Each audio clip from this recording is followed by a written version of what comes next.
Sérgio, você acredita que a escola austríaca dá um bom arcabouço teórico para a gente entender justamente o que é a inflação e principalmente as consequências da inflação? Sem dúvida alguma. Mas eu Por digo isso é assim, a que melhor escola econômica, porque é verdade que muitas escolas econômicas buscam a explicação para o fenômeno inflacionário em outras fontes que não seja a própria inflação, até deturpam o significado de inflação, o conceito de inflação. Né? Mas a escola austríaca é uma escola das mais tradicionais que tem, e ela oferece sim um arcabouço teórico que é útil para a gente, que é rico nesse sentido de compreender as consequências da inflação. Né? só o fato da própria definição do que é inflação e a vez de alterar economia mainstream, a economia neoclássica, né? Os keynesianos que lideram, e seja o cara da escola de Chicago ou não, ele é keynesiano no final do dia. Então, assim, todos esses caras, ao transferirem o nome da inflação, que é a injeção monetária, o aumento da base monetária, da quantidade de dinheiro, não só da base monetária, mas de todos os desdobramentos de dinheiro que a gente tem, né, que a gente está usando no final do dia, e começar a colocar isso como aumento de preço, que é simplesmente um dos efeitos que a gente tem do processo inflacionário, é a dita inflação de preço, o aumento constante de preços e de maneira generalizada na economia. E, logicamente, generalizada não quer dizer que se dá 100% igualzinho em todos os bens da economia, tem uma disrupção total dos preços relativos, mas acontece de maneira generalizada na economia, né? Alguns sobem mais que outros e essa disrupção que a gente vai ter.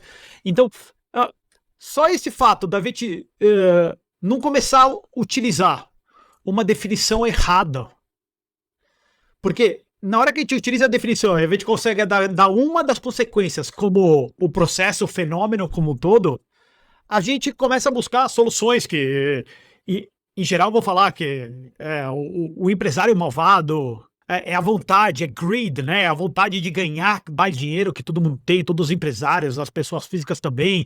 É o cara que tá guardando, comprando muito bens em casa porque ele tá com medo que vai aumentar o preço. Então é a avareza desse cara perante os seus próximos. E nunca é o problema do aumento da base monetária. Então, sem dúvida nenhuma, e eu diria mais ainda, Samuel, eu diria que os conceitos da escola austríaca, o framework básico da escola austríaca, traz para a gente ferramentas que a gente consegue, inclusive, entender efeitos culturais que a gente tem com o desdobramento do processo inflacionário.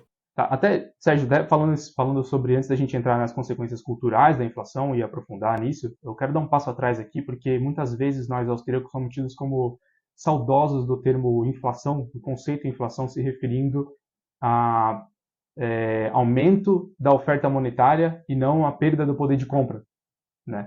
Então, eu acho que nós, e eu até percebo que alguns de nós, alguns austríacos, aceitam sim essa mudança do conceito, né, abrindo mão assim desse conceito original para se referir pura e simplesmente a perder o poder de compra. Mas eu particularmente acho que a gente, quando faz isso, a gente incorre dois riscos muito graves. O primeiro risco é porque, de um lado, a gente torna muito complexo, Sérgio, as causas da perda do poder de compra, né? Assim, a perda do poder de compra, a causa dela é o aumento da quantidade de dinheiro circulando na economia, né? Acho até que a gente nem precisa entrar aqui na forma técnica como isso ocorre, né? A organização do sistema bancário, a gente pode até falar sobre reservas fracionárias, etc, etc, mas a causa da perda do poder de compra é muito clara, né? É justamente o aumento da oferta monetária, a inflação, né? Quando a gente se refere à inflação como aumento do nível de preços, daí a gente abre espaço para uma série de investigações dentro da ciência econômica do que é que está causando esse aumento do nível de preços, que é o que você está falando. Ah, é porque o cara é muito avarento, né? O cara quer, o empreendedor é o culpado, porque ele quer os preços mais altos, ele quer um lucro maior, né? Sendo que, não, a explicação, os preços não sobem porque os custos subiram.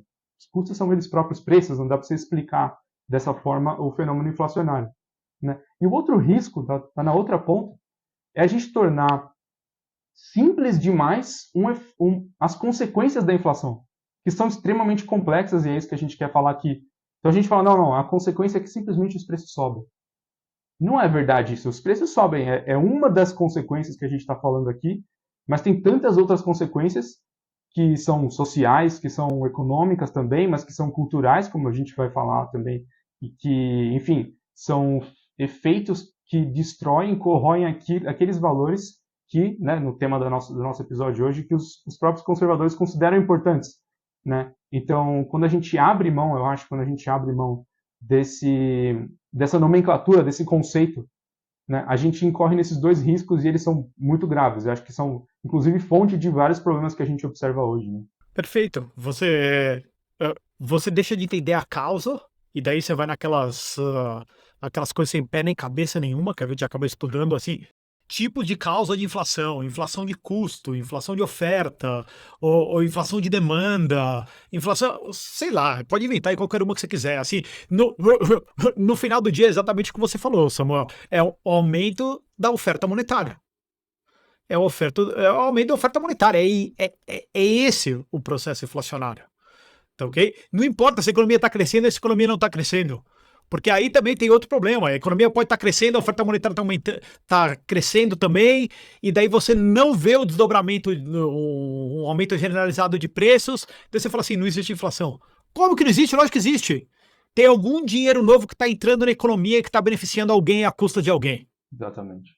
Tá ok? Então, sem dúvida, a gente não vê as causas do processo inflacionário, a gente fica cego a isso e começa a buscar... a expressão que você usou é melhor do que ficar cego, mas assim, a gente começa a buscar coisas ultra complexas para explicar o processo inflacionário quando ele é tão simples, que é o aumento da oferta monetária. Não quero dizer que visualizar o aumento da oferta monetária seja fácil, mas entender no sentido abstrato é super fácil. Né? E o outro, que eu acho que é o nosso bate-papo hoje, é você esquece de olhar tudo que acontece a mais.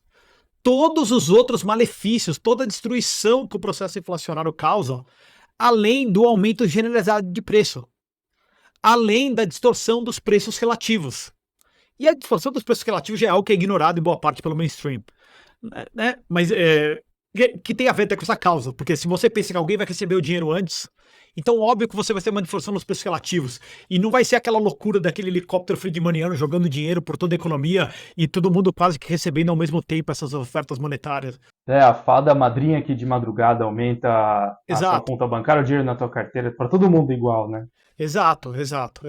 Perfeito. Então, realmente são dois problemas gigantescos, e que nesses desdobramentos, nesses efeitos que a gente tem sobre os efeitos culturais disso, eles são gigantescos. Eles afetam as famílias, obviamente, eles afetam as empresas, né? Os produtores, e sim, a gente pode pensar as famílias como talvez maiores consumidores, mas as empresas como os grandes produtores, e ele afeta de maneira ultra negativa os próprios governos.